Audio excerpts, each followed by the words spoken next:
few years back, I moved into a new apartment complex. It was nicer, newer, and in a better area than where I had been staying. After moving in and getting settled in my new spot, I realized there was something odd about one of my neighbors, specifically the old lady next door. I almost never saw her during the day, but she seemed to stay up all night long, blasting Christian TV or radio programs. You know, the ones with people preaching about the return of the Savior, redeeming your soul before the cataclysm, all mixed in with various conspiracy theories, to put it nicely. It got to the point where I couldn't sleep at night because of all the noise. One evening, feeling like I was at my wit's end, I went next door and knocked to ask her to keep it down. When she opened the door, the first thing I saw were a bunch of crosses all over the walls.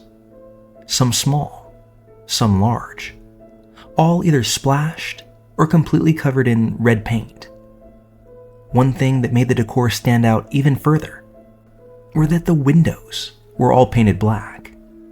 The only source of light coming from her apartment was a black light off in one corner of the living area. Now, I'm only really familiar with black lights when it comes to being in a nightclub, or in a more G-rated sense, when you go bowling on Saturday nights. But it didn't look like this woman was into clubbing or rolling strikes. On top of the strange look of her apartment, the smell emanating from her home was simply atrocious. It smelled of dog shit, and I know I saw things scurrying around on the floor, although I didn't see a dog anywhere, so I was pretty confused about the smell. Back to my mission though. I asked her if she could please keep it down. She looked at me blankly, turned her head to the side, and then slowly closed the door in my face. I waited by the door to hear if she was going to turn off the radio show, but instead, she only turned it up louder. I eventually went back home and decided to invest in some noise-canceling headphones the next day. Well, that following evening, after buying some headphones and a couple pairs of earplugs, I had my girlfriend over. We had dinner, watched a few shows, but as expected, neighbor lady started up her nightly sermons, and that signaled the end of the night for us. We retreated to my room, which was a little bit further from her unit, so it helped to dissipate the noise just a little bit more. But I still needed to use earplugs if I wanted to get some shut-eye. Here's where things get ratcheted up a notch. I woke up in the middle of the night, feeling uneasy. Even before I opened my eyes, I had this strange feeling in the pit of my stomach. I rolled over and tried to settle myself, but that's when I see a shadow of a person standing in my doorway. I let out a, "What the fuck?" as I pulled the earplugs out. For a split moment, I think that maybe I'm just seeing things in the dark. It happens to all of us sometimes. But that's when the shadow starts speaking. It's the neighbor lady, standing in my apartment at 3 a.m. She had obviously broken in, and I have no idea how long she's been standing there for. She's holding something with both hands in front of her, when she says, almost casually, "You really should lock your doors at night," before she turns her head and strolls slowly out of my house. I hear the door shut, and I run out and lock it. The thing is that I know that door was locked before I went to bed. I remember locking it behind my girlfriend when she came in, and we didn't leave the apartment again. I don't go back to sleep that night. I'm sitting in my living room, waiting for the sun to come up, so I can call the property manager to have them intervene on this lady. The nightly religious programming, the awful smell, and now, breaking into my house. Some of you might say that I should have called the cops, and I can certainly agree on some level. But I have a soft spot for older women. I was raised predominantly by my grandmother, and in her later years, she battled with Alzheimer's. I saw the effect that it can have, and I didn't feel right phoning the authorities if this woman turned out to be sick. As I'm counting down minutes to pick up the phone, I hear strange noises outside my front window. It's my neighbor once again. She's standing in the complex garden, speaking in what I can only equate as tongues, holding a garbage bag in her hands. As I open my window in an attempt to hear what she's actually saying, I feel like I'm hit with an odor that I can't even begin to explain. It was pungent, rank, and if I had to describe it, the word death comes to mind. At that point, I close my window up and go to my front door. My thought being that if I'm not facing the action so head on, I might be able to hear what's being said before I completely gag from the smell. When I poke my head out the door, I see my neighbor across the way doing the same thing. I quietly ask her if she knows what's going on. That's when she says that the old lady neighbor does things like this on occasion. It isn't something new, and that she's even tried to make her way into the neighbor that I'm speaking with's apartment before. She happened to do this late one night, standing at the door, fiddling with the handle. So when my neighbor looked out the peephole to see what was going on, that's when she saw the old woman holding an axe. That's when it clicks for me that when the old lady made her way into my apartment the night before, she was probably holding that same axe in her hand. This is the point where my compassion fully dissolves. I know that I can't do anything with this. I go back inside my apartment to call the cops, and they say they know all about her, that they've been called out to the apartment several times before, but they can't really do anything to contain her because she owns her apartment. They can, however, do something when she goes outside. I tell them that she's outside right now, but as I look back outside, she's nowhere to be found. I can only assume that she's retreated to her home yet again. I figure that I can just wait for her to come outside again, do something weird, and have the cops on speed dial. It takes almost 36 hours, but around midnight the next evening, I hear her door open and close. Boom, I got action. Looking out my peephole with my phone in hand, I see her beelining for my other neighbor's front door. No axe in her hand this time, just a regular old butcher's knife. I call the cops. They're there within a few minutes, with about 3 squad cars. They pick her up and presumably take her to a mental hospital, but I don't know for sure. In the coming days, a few people, I'm guessing her adult children, come by. A man and a woman, both around the age of 40, if I had to guess. I think that they were there picking up some of her belongings as they made their way in and out of her unit several times. I happened to be leaving the house one day that they were there. We're about to pass each other on the stairs when I instinctively greet them with a friendly hello. This pleasantry wasn't extended back my way. The guy of the duo simply says, "Are you the one that called the police?" Before I really had a chance to examine the question, I blurted out, "Well, yeah." To which nothing else was said, but the stares that were shot at me as I proceeded down the steps left me almost as unsettled as hearing about my condemned soul on a nightly basis. I never did see that woman again. I lived in my apartment up until about 6 months ago, when I moved again. During the years that I was there, nobody else moved into that lady's unit. The smells dissipated, and there were no more evening sermons coursing through the walls. But I'd be lying if I said that there weren't a few times where I'd wake up in the middle of the night, fully anticipating to see that old lady in the corner of my room, holding her prized axe. I don't know where she is today, but I hope that she got all of the help that she needed.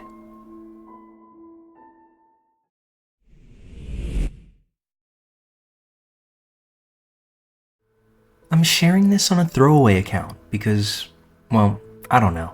Just feels better, I guess.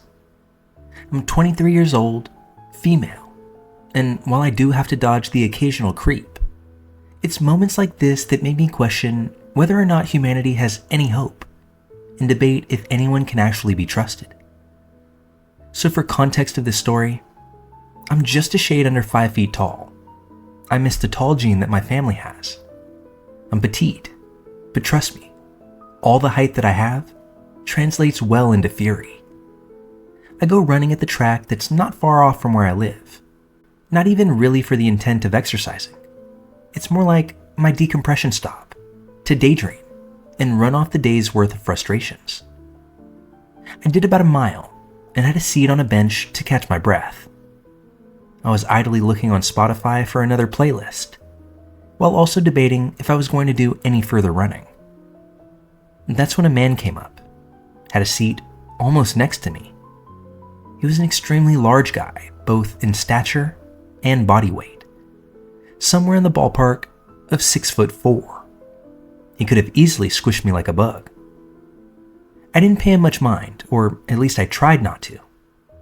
It was especially hard given the ample amount of park benches around the track that were left unoccupied, and yet he chose to sit right by me. He said something, but I could barely hear him with my AirPods in. I took them out and asked him to repeat himself. He said, "I said, they don't make them the way they were when I was your age." I was confused by this, not really knowing what he was alluding to. But it was all made clear very shortly after, when he went on to say things like, "Bodies are changing," and "if I had a girlfriend like you." After continuing to not say anything to him, he asked if my parents were okay with me being in the park alone, and asked what time my curfew was. He then started rambling off about my boobs and butt, implying that I was extremely advanced for my age. Dude, I'm small, and yes, I have tits, but I'm old enough to drink at a bar. I vote, pay rent, I'm financing a car. But no matter how old I am, these comments were absolutely creepy. I got up to leave, and he stood up after me. He asked if he could take me out for food, but I ignored him and just kept walking. I went near the bathroom, where they have a set of wall lockers, and got my things. I also made a pit stop in the restroom, for obvious reasons. When I left, I started making my way to the car, but he was on the sidewalk not far from my vehicle. I ended up making the long loop around so that I wouldn't have to pass near him. As I'm getting in my car, he calls out to me and says, "Oh, so you can drive?" I'm not sure if that was disappointment to figure out that I was older than he thought, or what. I didn't stop to figure it out. I got in the car and started making my way to the exit. He made a motion for me to stop as I passed him, but I didn't. At this point, I also had my hand on my revolver. Now, I don't think it was that extreme of a case, but screw it. I'd rather ask for forgiveness later. The reason I'm sharing this narrative in the first place is because shortly after this encounter, I got a card in the mail, and surprise, there's a registered sex offender in my neighborhood that committed crude acts towards a minor. And guess whose black and white picture was in the corner of this card? I filed a police report this afternoon. I told them that this guy was at a public park and possibly thought I was a minor. They said they'd look into it, but judging by how they took my report, I hold out little hope. Be careful out there. I don't care what age you are. Some people are just plain dangerous.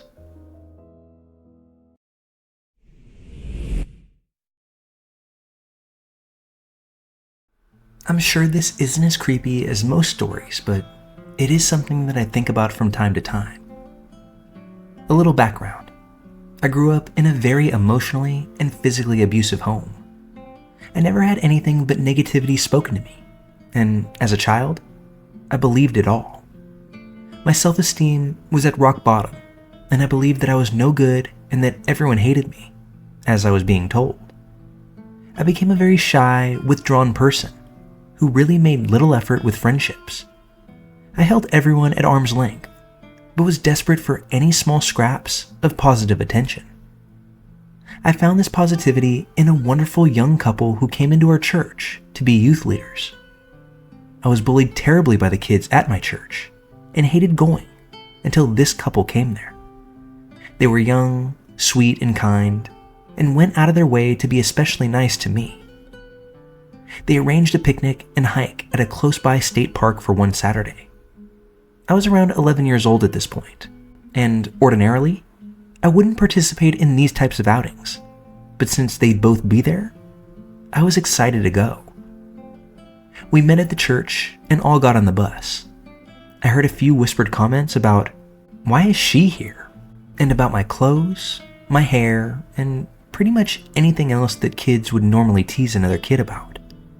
I did my best to ignore them all and sat by myself in the back of the bus. We got to the park and I mostly hung out with a couple, who I'll call S for the hubby and C for the wife. We had a big cookout near the lake, and afterwards, all went for a hike. There were quite a few kids there, so S and C had their hands full on the hike, keeping everyone on the trail. I, of course, was in the rear of the line. The kids I was behind started making fun of me and telling me I was too lazy to make the hike, and no one wanted me there anyway. Then they ran ahead laughing. I slowed down till they got out of sight. Then I sat on a rock, crying. In a minute or two, I heard someone speak to me. I looked up, wiping my eyes, and there was a man standing right by me. I hadn't heard anyone walk up the trail. I stood and he asked if I was okay. I nodded yes. Then he told me that I looked sad and asked me if I'd like to talk to him. I opened up a little bit, told him why I was there and that the other kids didn't like me or want me there. He asked my name, where I was from, how old I was, and me, being a dumb 11-year-old kid, told him all of the above. He was probably in his mid-20s, with blonde hair, and was actually rather cute. I was thrilled that he was being nice to me. He gave me a hug and said that he and I could hang out and he'd take me back to my group once they came back down off the hike. He took my hand and told me we'd go hiking a trail that he knew. I agreed. All of a sudden, I hear S yell my name and tell me to stop and to get away from that man. He came running up and got in between me and the guy. Before he starts asking the guy what he thinks he's doing, the guy just shrugged and started walking away through the trees, not on the trail. S asked me if I was okay, if that guy hurt me. I could tell S was very angry, so I teared up yet again because I thought I was in trouble. S squatted down in front of me and told me that I wasn't in trouble, that I'd done nothing wrong. I told him that we'd just talked a little and he was going to show me another trail to hike. S nodded and told me we'd just catch up with the others. He pulled C to the side once we caught up and they spoke quietly. Then she motioned for me to come over to her. She put her arm around me and we sat on a rock, talked, and laughed. She had me walk beside her on the way back down and sit with her on the bus. The two of them made the rest of the day nice for me. It took me years to realize what could have happened to me that day and why S was so angry. Obviously, once S and C got to the stopping point on the trail, which was a stream with a sliding rock, they realized that I was missing, and S came back down the trail looking for me. If he'd been even a few seconds later, I would have been gone with that man, and God only knows what his plan was once he got me out of sight. I know just how blessed I am that my guardian angel was working overtime that day. Due to my home life, I never told my family about what had nearly happened that day. I was always made to feel like I was the one responsible for what other people did or how they acted. I was terrified that I'd get the blame for this. So it was just easier in my mind as a child, and beyond, to not bring this to the people that wouldn't support me anyway. I have no clue if S and C reported this encounter to the Rangers or not. I certainly hope they did though, because if it was so easy for that man to almost walk off with me, who knows how many other young girls he did that to.